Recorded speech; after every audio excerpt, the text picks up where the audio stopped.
And welcome back to another week of writing. Now, we have started a brand new unit this week, which I'm very excited about, and that is why I'm coming to you from my very magical and enchanted forest. So I wonder if that gives you a hint as to what kind of genre we will be looking at this week. Now, I think I did tell my class what we were doing, but we are going to be looking at traditional tales, or more commonly known as fairy tales to you and I.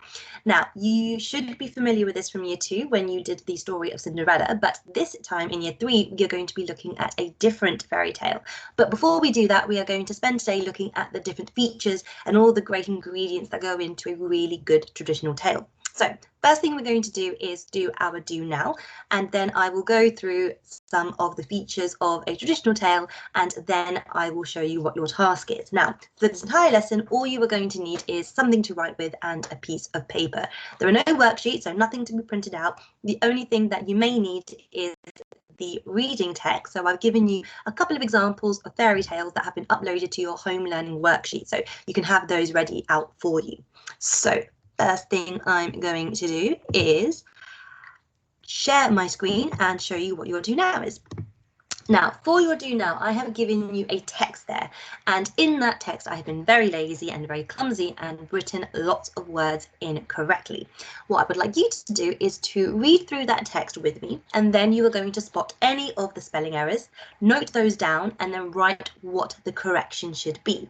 So you don't need to rewrite the entire thing, you don't need it printed out. All you need to do is write out which words need correcting and how you would spell them properly.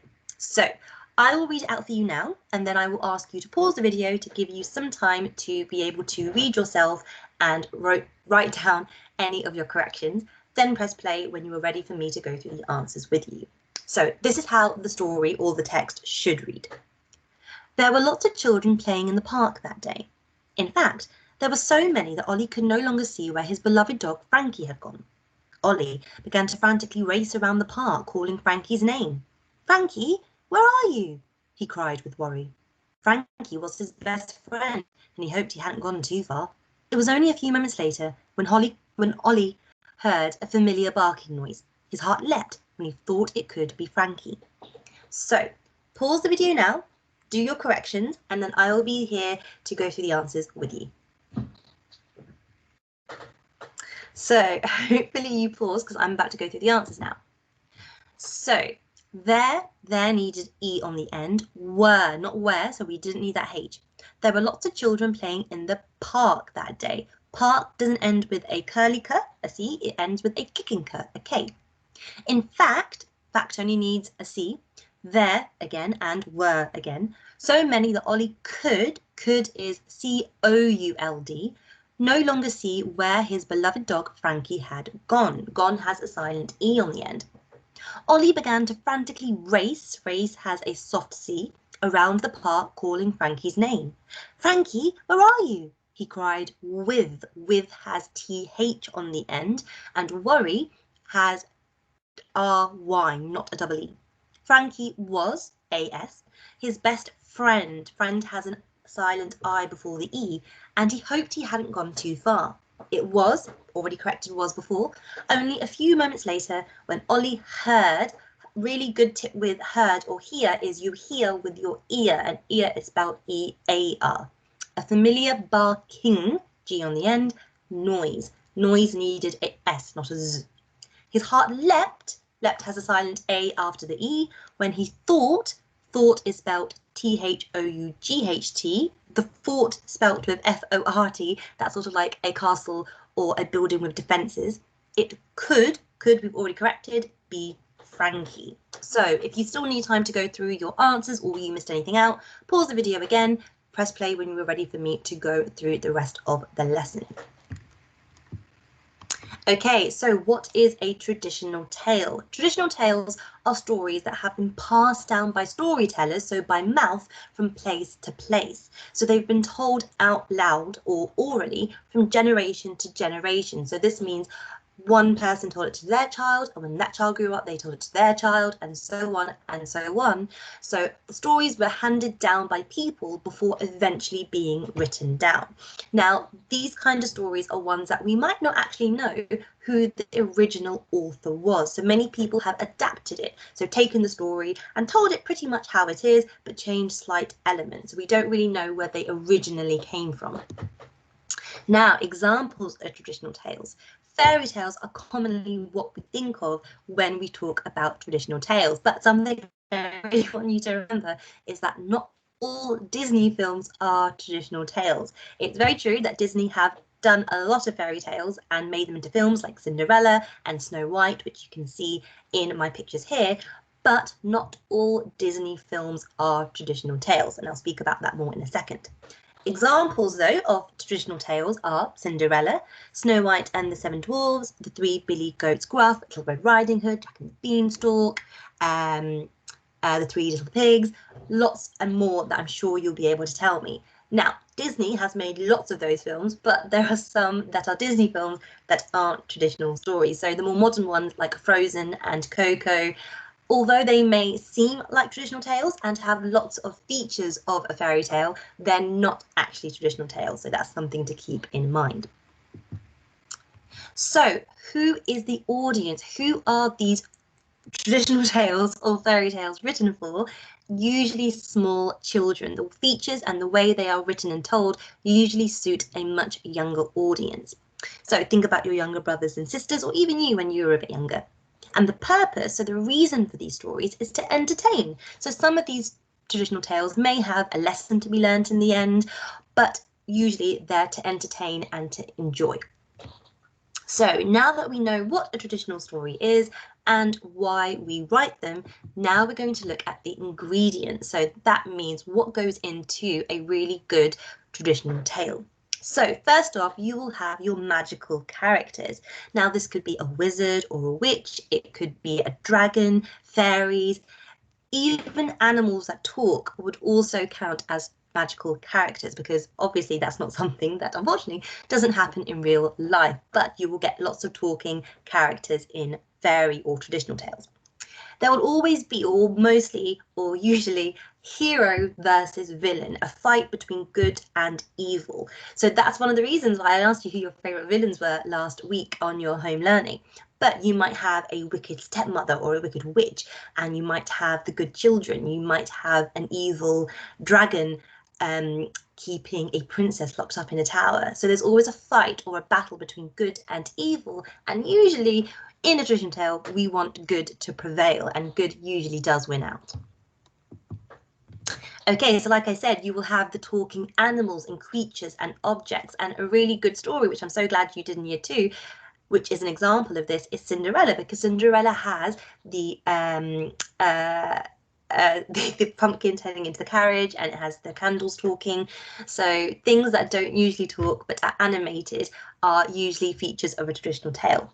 And then we have our traditional settings, which is why I had my lovely foresty background in the beginning. So you might have a magical kingdom, you might have an enchanted woodland, you might have a castle on top of a hill. So all of those are settings that are traditionally to do with fairy tales. So have a think about all the other fairy tales that you have read and where they were set.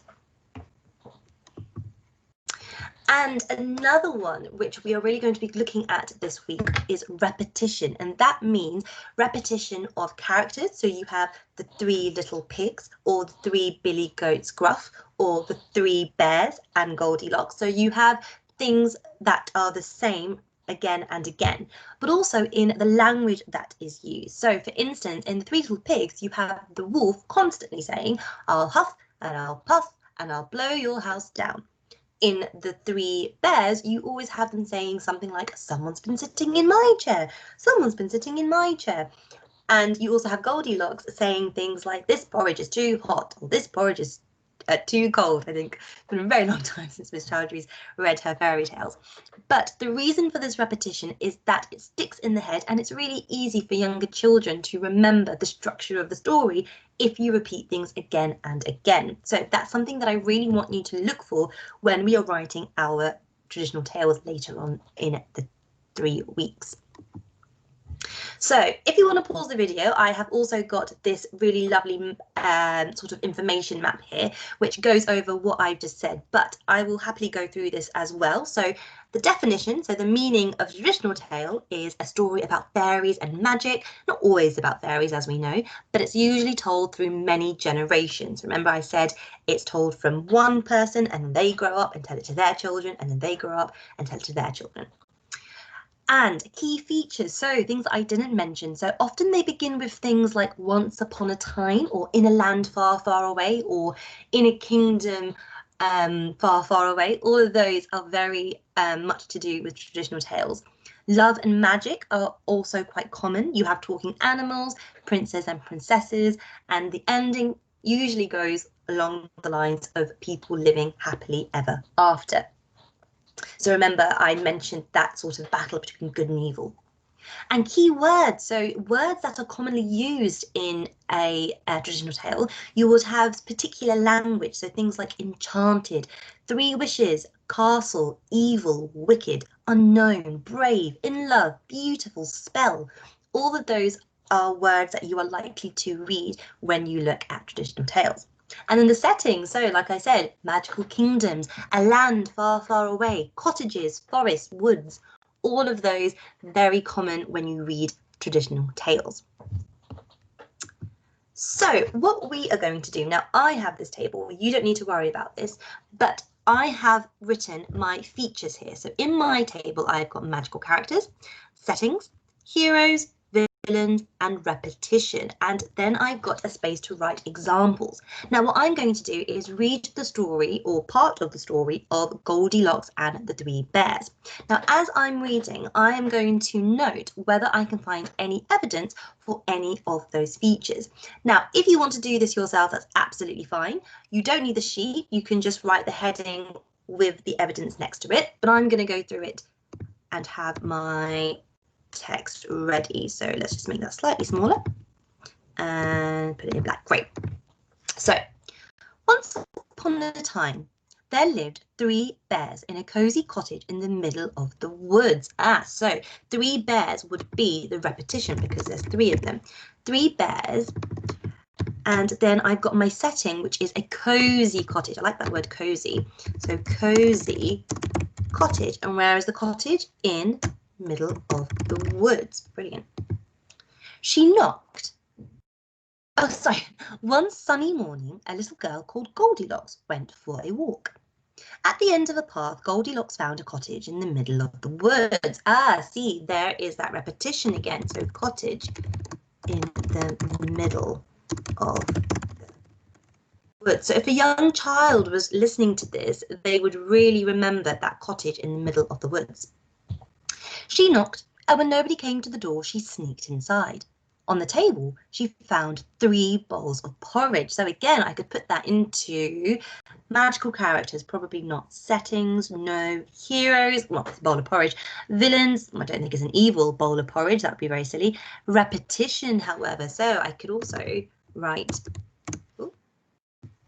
porridge. Goldilocks was hungry, so she tasted the biggest bowl. This porridge is too salty, she said.